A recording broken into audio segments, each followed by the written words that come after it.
This is No BS Job Search Advice Radio, episode 2613. I'm your host, Jeff Altman, the Big Game, and welcome.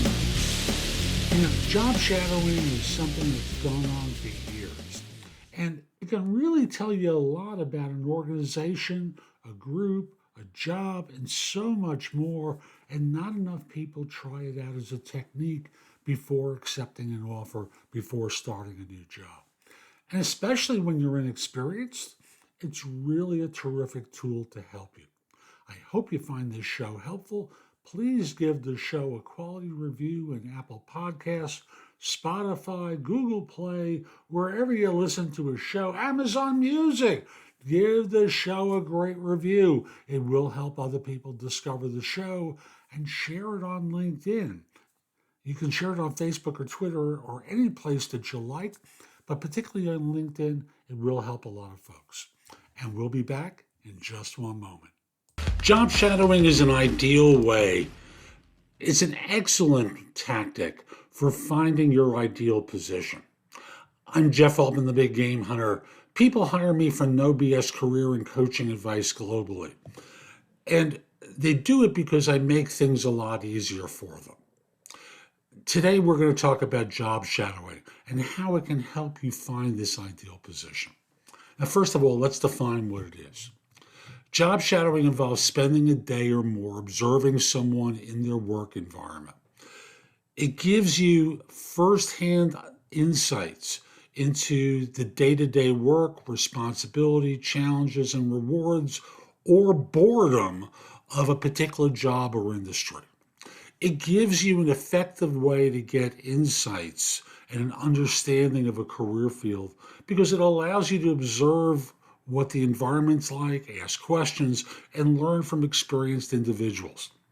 This can be particularly helpful for those who are considering a career change, or for that matter, for relatively inexperienced people who are thinking of entering the workforce in a particular profession and want to observe what it's like to work there. I know when I still did recruiting and there was a time I was changing firms, I had a half a dozen firms that were interested in me. And what I did was ask if I could sit and observe, and if someone asked me questions, and answer them. But the long and the short of it is, I just wanted to observe what it was like working there. Notice the interpersonal dynamics between people.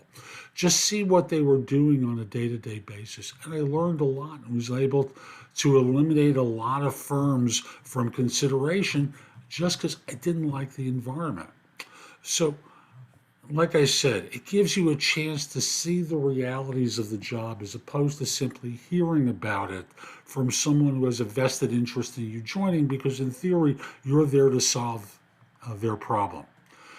And thus, it gives you a way of determining if this career is a good fit for you, whether your personality and interests are going to be well served in this organization doing this kind of work. It also gives you a chance to do some networking with people who work there, because I know, even using that example from myself, I met some folks there who I stayed in touch with for a number of years who wound up being clients of mine because they enjoyed talking with me on that particular day. So the result of doing job shadowing is it gives you some clarity about a particular career, because you're seeing what people are doing, what the responsibilities are like. It helps you build a network of relationships, or expand your network of relationships. For those of you who are junior or doing a career transition, it can help you learn some new terminology, get a sense of processes that people engage in their work, enhance your resume, because potential employers are going to look at the experiences that you're able to talk about from shadowing that day and demonstrate that you're not going to simply be a salami or just someone who's going to get on the conveyor belt. You actually care. You want to learn. I wouldn't play this up in the interview, but you'll be able to express it. You'll be able to show, not tell, some of the things that you've learned. and thus you're able to discover some new career options for yourself just by talking to some of the folks. So, how do you find shadowing opportunities or job shadowing opportunities? Networking, of course. Reach out to family, friends, professors, alum. See whether they know of someone who's willing to host you for job shadowing on a particular day. You can use social media, particularly LinkedIn, to connect with people. You can also attend career fairs and events, and thus you can meet with people who are facilitating at those career fairs and events. At professional associations, you're going to meet people who are working in the field and thus be able to say to them, I'm considering a career in this industry. I'd love to shadow someone to make sure that I'm not just operating from a theoretical perspective. I want to see what it's like on a day-to-day basis.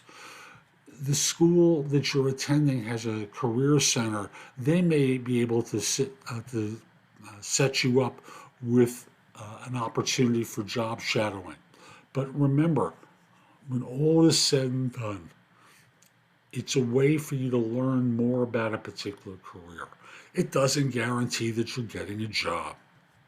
It's just an opportunity to gain knowledge and experience that's going to help you make informed choices. Hope you found this helpful. I'm Jeff Altman. Oh, one reminder. If you're doing job shadowing, I just want to remind you, this is someone who's taking time out of their day and their life to help you. Be respectful. If you learn within the first 20 minutes that this isn't work you want to do, well, don't just simply abruptly end the shadowing experience.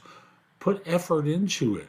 Learn, observe. Your first instincts may not be correct. And of course, never be rude to someone who's in a position where they're just trying to be generous and helping you. And the fact that you may not be actually interested in it, don't take it out on them or say something that's critical. It just shows you as being immature if you do. Now, I'm Jeff Altman. Hope you found this helpful. Visit my website, thebiggamehunter.us. There's a ton in the blog that can help you. Plus, if you have questions for me, you can schedule time for a free discovery call, schedule time for coaching, order trusted advisor services from me, which is really where I do live Q&A with people. You can ask questions of me. I want to help. At the site, you can also find out about my video courses, books, and guides. Again, there's a lot there that can help. Lastly, connect with me on LinkedIn at linkedin.com/IN/The Big Game Hunter. Mention that you saw the video. I like knowing I'm helping some folks. And once we're connected, your network is going to be a lot larger. Have a terrific day, and most importantly, be great.